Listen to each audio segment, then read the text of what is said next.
Okay, so when you picture Arnold Schwarzenegger, what comes to mind? Probably the Terminator, right? Conan the Barbarian, just this global movie icon. But behind all that Hollywood fame is an even crazier story. A story of how he built a massive financial empire, not on movie sets, but on Main Street. So what's his net worth today? It's estimated to be around $850 million. I mean, that is just a staggering number. And the first question that pops into your head is how? How did he do it? Did it all come from his blockbuster movies? Well, Hollywood certainly didn't hurt. By the early 2000s, he was commanding absolutely insane paychecks. Just look at this. $25 million for The Sixth Day, another $25 for Batman and Robin, and for Terminator 3, he had one of the most incredible deals ever. A guaranteed $29.25 million plus 20% of the gross. That one movie alone earned him an estimated $110 million bucks. So case closed, right? He's a movie star who got rich from movies. Simple. But what if I told you that his biggest, and maybe his most important, paychecks didn't come from a movie studio at all? What if the real foundation of that $850 million fortune was built long before he ever said, "I'll be back"? Because here's the key, the real secret to the whole thing. Arnold Schwarzenegger was already a millionaire before he was a huge movie star. The groundwork for his entire empire was laid not in Hollywood, but in commercial real estate. Now this timeline, this is where it gets really fascinating. He shows up in America in 1968 with just $27,000 from his bodybuilding prizes. Only 2 years later, he buys his first apartment building.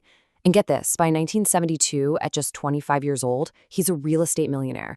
The Terminator, the movie that made him a global icon, didn't come out until 1984. That's a full 12 years later. And this right here, this is the core of his entire strategy. So many people, their first big goal is to buy their own home, right? A place to live. Arnold did the exact opposite. He understood that the first priority wasn't a place for him to live, but an asset that pays him to live. He chose cash flow over comfort, and that one decision, that single mindset shift, changed everything. So how did he do it? Well, his strategy was actually brilliantly simple. You can see it laid out right here. First, he bought a sixplex. He lived in one of the units and then rented out the other 5. That rental income paid his mortgage and his bills, which gave him the freedom and the cash to chase his bodybuilding and acting dreams. Then he sold it, took the profits, and traded up to a 12-unit building, then a 36-unit. He just kept rinsing and repeating, scaling up his income and his equity with every single step.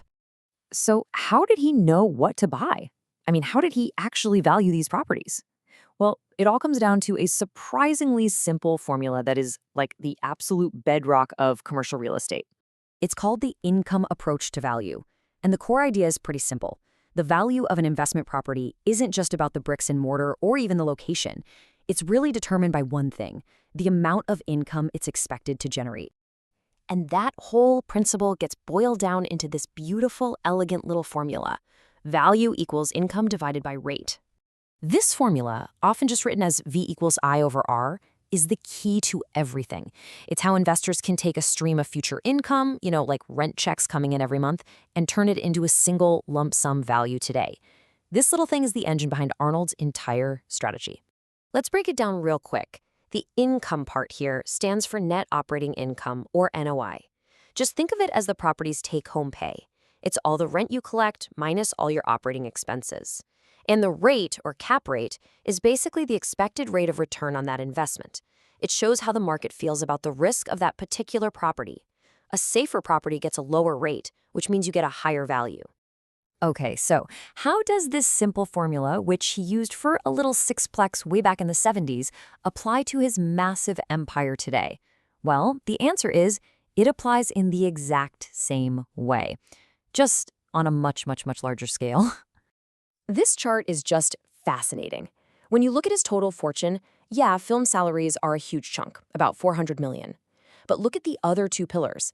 His commercial real estate portfolio is worth over $100 million. And his stake in an investment firm, that's estimated to be worth as much as $350 million. The movies are literally less than half the story. And here is what connects it all together. The value of those big office buildings, those shopping centers, even his stake in that massive investment firm. It's all determined by the very same logic. It is all about the income they generate. It's V equals I over R, whether you're valuing a 6-unit apartment building or a skyscraper. And this quote from commercial property advisors just sums it up perfectly. Arnold used his real estate, his income-producing real estate, to fuel his passions and to fuel his dreams. See, for him, real estate was never the end goal. It was the engine. It was the financial freedom that allowed him to go pursue bodybuilding, acting, and even public service without ever having to worry about a paycheck. So that brings us to the final question, really.